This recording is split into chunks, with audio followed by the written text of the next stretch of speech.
Everyone, स्वागत है आप सभी का लाइब्रेरी साइंस स्पेशल क्लासेस में।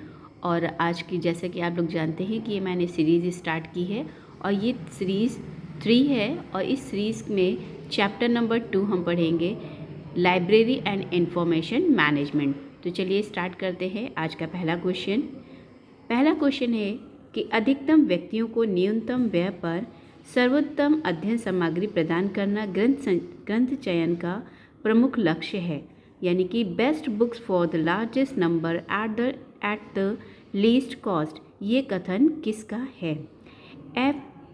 F.K.W. ड्यूरी, मार्गरेट मान, मेलविल डीवी या फिर S.R. रंगनाथन। तो जो आप याद रखिएगा, अगर कभी भी क्वेश्चन में एट लीस्ट पूछा जाए, एट लीस्ट कॉस्ट पूछा जाए, मतलब ये एक आपको एक हिंट दे रही हूँ कि किस प्रकार से आप इस क्वेश्चन को याद कर सकते हैं।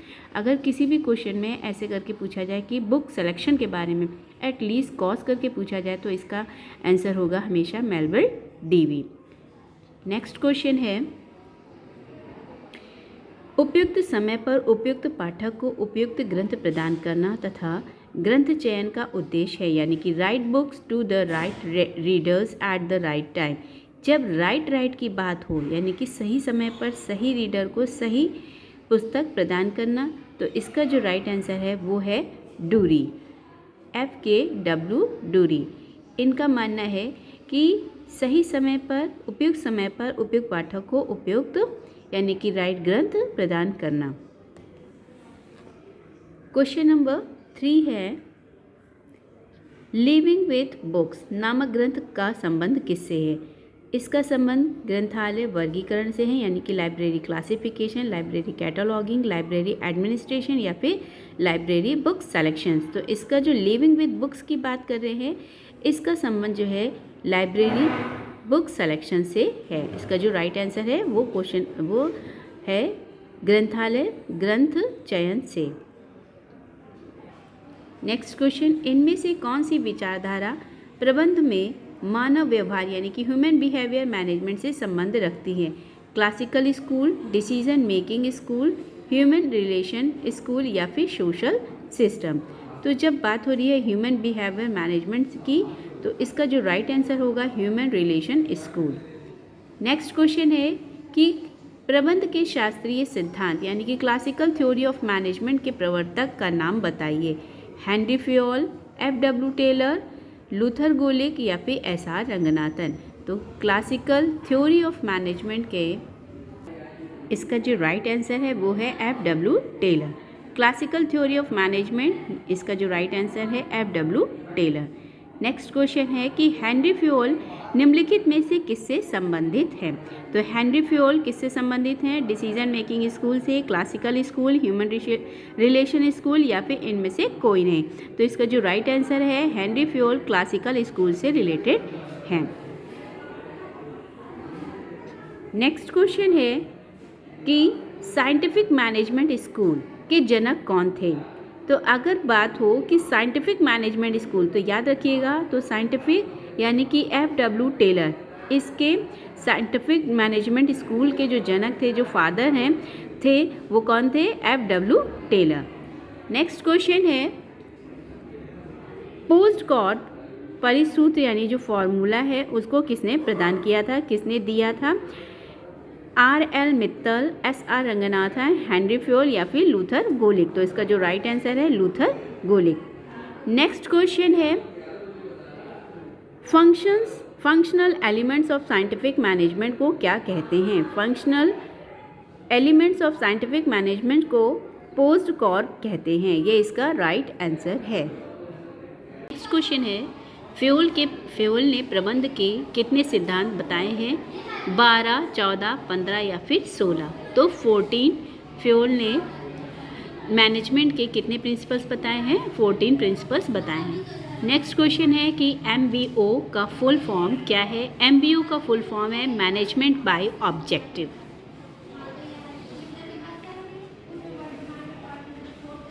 नेक्स्ट क्वेश्चन है कि प्रबंधन के 3 लेवल कौन कौन से हैं? तो इसका जो राइट आंसर है वो है टॉप, मिडिल और ऑपरेशनल। ये 3 इसके लेवल होते हैं, किसके? मैनेजमेंट के। नेक्स्ट क्वेश्चन है प्रबंधन का कौन सा स्तर दैनिक कार्य यानी कि रूटीन टास्क, कमिटमेंट, सहगामी गतिविधियां के लिए उत्तरदायी है? टॉप, मिडिल या फिर ऑपरेशनल? तो जो मैनेजमेंट का जो एक सहगामी गतिविधियां वाला जो रूटीन टास्क है वो है ऑपरेशनल।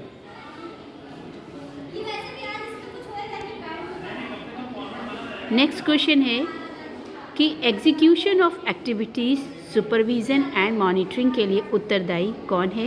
यानी कि प्रबंधन का कौन सा स्तर, कौन सा ऐसा लेवल जिसकी जो एक्टिविटीज़ हैं वो क्या है, किसके लिए उत्तरदायी है? Top, middle, operational? तो इसका जो मिडिल लेवल है वो मैनेजमेंट की गतिविधियों के लिए यानी कि execution of activities, supervision and monitoring के लिए उत्तरदायी माना जाता है। नेक्स्ट क्वेश्चन है डेलीगेशन ऑफ पावर का क्या अर्थ है? यानी कि अधिकार के प्रत्यायोजन का क्या अर्थ होता है? मात हितों को उत्तरदायित्व देना, मात हितों का अधिकार देना या फिर प्रतिनिधि भेजना? इसका जो राइट आंसर है वो है आंसर नंबर 2, मात हितों को अधिकार देना।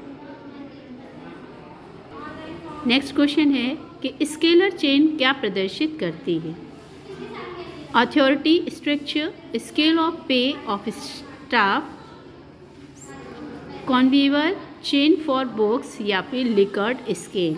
तो अथॉरिटी ऑफ स्ट्रक्चर जो स्केलर चेन है वो किसको शो करती है? वो अथॉरिटी ऑफ स्ट्रक्चर को शो करती है। नेक्स्ट क्वेश्चन है कि स्केलर चेन अधिकारों की स्पष्ट रेखा को इंगित करती है।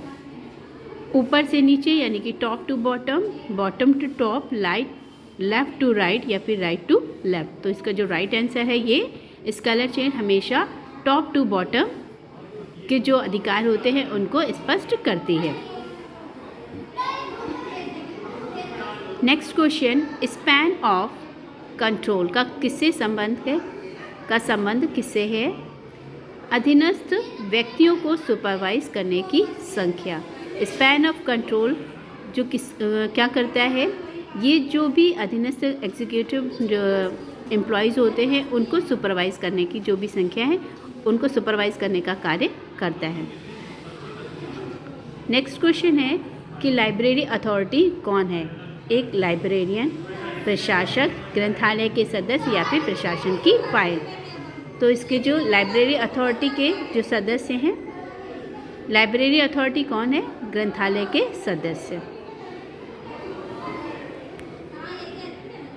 नेक्स्ट क्वेश्चन है कि ग्रंथालय से तथा बाहर विशेषज्ञों के समूह एवं पाठक समुदायों के प्रतिनिधियों को निम्नलिखित में से क्या कहते हैं? Library commission, library association, library federation या फिर लाइब्रेरी कमेटी? तो इसका जो राइट आंसर है वो है library committee. Next question is library committee निम्नलिखित में से किसका एग्जाम्पल है? वैधानिक समिति, स्थायी समिति, तदर्थ समिति या फिर कार्यकारी समिति? इसका जो राइट आंसर है वो है वैधानिक समिति। किसी ग्रंथालय समिति का निम्नलिखित में से कौन सा कार्य होता है? उपयोगी पाठ्य सामग्रियों की आवृत्ति, सामान्य ग्रंथालय नीतियों का निर्धारण करना, पर्याप्त संदर्भ सेवा प्रदान करना या फिर संसाधनों की भागीदारी और अंतः ग्रंथालय लेन देन की व्यवस्था करना? तो इसका जो राइट आंसर है सामान्य ग्रंथालय नीतियों का निर्धारण करना, जनरली लाइब्रेरी की जो पॉलिसीज़ हैं उनको बनाना। नेक्स्ट क्वेश्चन इज कि विश्वविद्यालय ग्रंथालय समिति का अध्यक्ष कौन होता है? वो इसके वाइस चांसलर, इसके जो क्या होते हैं? सदस्य होते हैं, यानी कि अध्यक्ष होते हैं।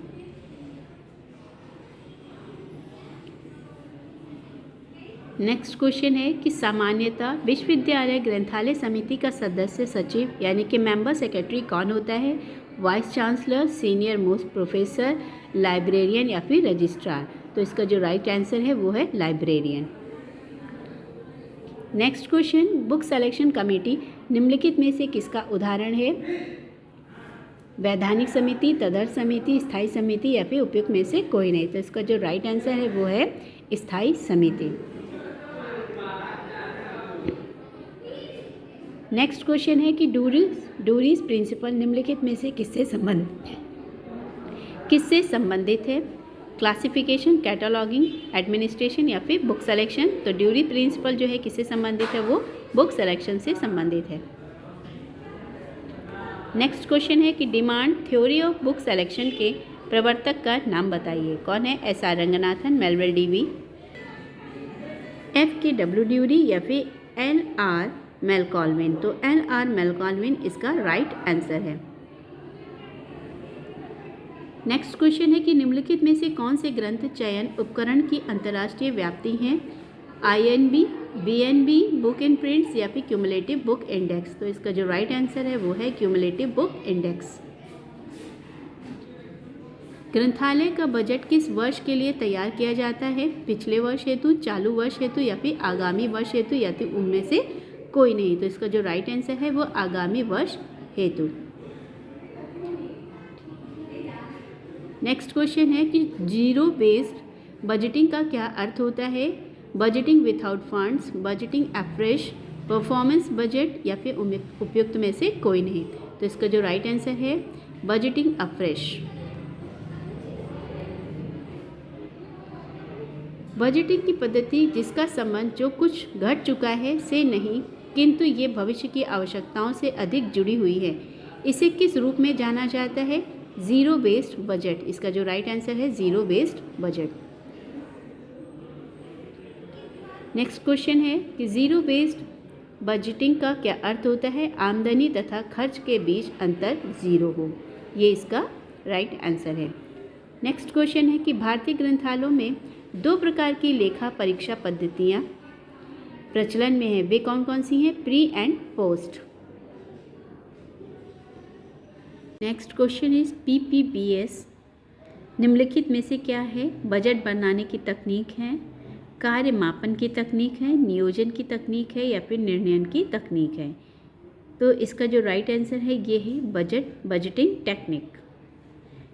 नेक्स्ट क्वेश्चन है कि एक ग्रंथालय में अग्रलिखित विभाग है, जैसे कि पत्रिका विभाग, ऑडियो विजुअल सेक्शन, नेत्रहीनों का विभाग।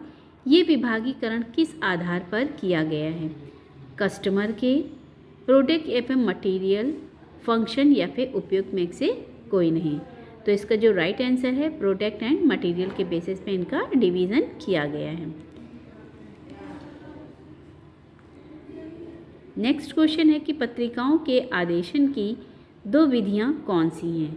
सीधे चंदा भेजना एवं एजेंसी विधि यानी कि direct subscription method and agency method. Second है direct method and indirect method. Third है quotation method and vendor method. और फोर्थ है inquiry method and open purchase method. तो इसका जो राइट आंसर है वो है direct subscription method and agency method.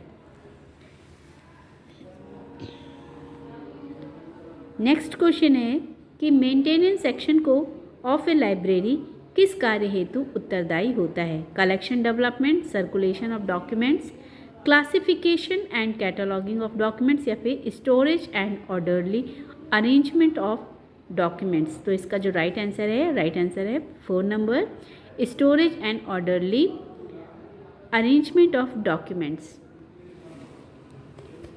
Next question है बाइंडिंग प्रोसेस के अंतर्गत प्रथम कार्य क्या होता है? कोलेशन, गिल्डिंग यानी कि संवारना, स्विंग, प्रिपेयरिंग एंड पेपर्स। तो इसका जो राइट आंसर है कोलेशन, जिल्द परीक्षण करना। नेक्स्ट क्वेश्चन, एक्सेशन रजिस्टर में प्रलेखों का अभिलेखन निम्नलिखित में से किसके अनुसार किया जाता है? बिल नंबर द्वारा, class number, name of the publisher या फिर date of receipt in the library. Accession register में जो डॉक्यूमेंट्स होते हैं उनका अभिलेखन date of receipt in the library के द्वारा किया जाता है। Next question, inter library loan निम्नलिखित में से किस विभाग का कार्य है? Acquisition section, technical section, circulation section या फिर रेफरेंस सेक्शन। तो इंटर लाइब्रेरी लोन ये सर्कुलेशन सेक्शन का कार्य है। नेक्स्ट क्वेश्चन, कलेक्शन डेवलपमेंट निम्नलिखित में से किस विभाग का कार्य है? टेक्निकल, एक्विजिशन, रेफरेंस या फिर मेंटेनेंस सेक्शन। तो कलेक्शन डेवलपमेंट ये एक्विजिशन सेक्शन का कार्य है। नेक्स्ट क्वेश्चन, कार्डियक सिस्टम का आविष्कार किसने किया था? Melvil Dewey, S R Ranganathan, IBM या फिर Remington Rand of India limited. तो Remington Rand of India limited ये इसका राइट आंसर है। नेक्स्ट क्वेश्चन, कार्डिक्स का उपयोग किस हेतु किया जाता है? वर्गीकरण के लिए, सूचीकरण के लिए, पत्रिकाओं के अनुरक्षण हेतु या फिर उपयुक्त में से कोई नहीं। तो पत्रिकाओं के अनुरक्षण हेतु कार्डिक्स का यूज़ किया जाता है। 3 कार्ड सिस्टम के प्रवर्तक का नाम बताइए। अक्सर एग्जाम्स में पूछा जाता है। Nina E Brown, C.A. Cutter, S R Ranganathan या फिर उपरोक्त में से कोई नहीं। तो इसका जो राइट आंसर है वो है S R Ranganathan. S R Ranganathan ने लाइब्रेरी में 3 कार्ड सिस्टम का यूज़ किया था। 3 कार्ड सिस्टम का यूज़ निम्नलिखित में से किसके लिए किया जाता है? Cataloguing of books, acquisition and control of periodicals, shelf list, circulation of books. तो इसका जो राइट आंसर है वो है acquisition and control of periodicals.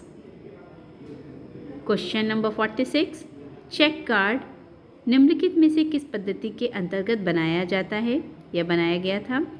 तो brownish charging system, cardiac system, new network system या फिर 3 कार्ड सिस्टम। तो जो चेक कार्ड है वो 3 कार्ड सिस्टम के द्वारा पद्धति के द्वारा बनाया गया था। नेक्स्ट क्वेश्चन है कि मॉड्यूलर कंस्ट्रक्शन किस पर आधारित है? Based on model, module based, model building. तो ये जो मॉड्यूलर कंस्ट्रक्शन है इसका जो राइट आंसर है वो है answer number 2, module based. Question number 48, circulation areas in library में सम्मिलित है। ग्रंथालय के परिसंचरण क्षेत्र यानी कि सर्कुलेशन एरियाज इन लाइब्रेरी में सम्मिलित है क्या क्या? Stack room, charging desk and reading room, reference section, public catalogue या फिर रेप्रोग्राफी सेक्शन। तो इसके अंतर्गत जो ऐड है वो क्या है? Public catalogue. नेक्स्ट क्वेश्चन है कि डिस्प्ले रैक्स सामान्यतः निम्नलिखित में से किन 3 प्रकार की होती हैं?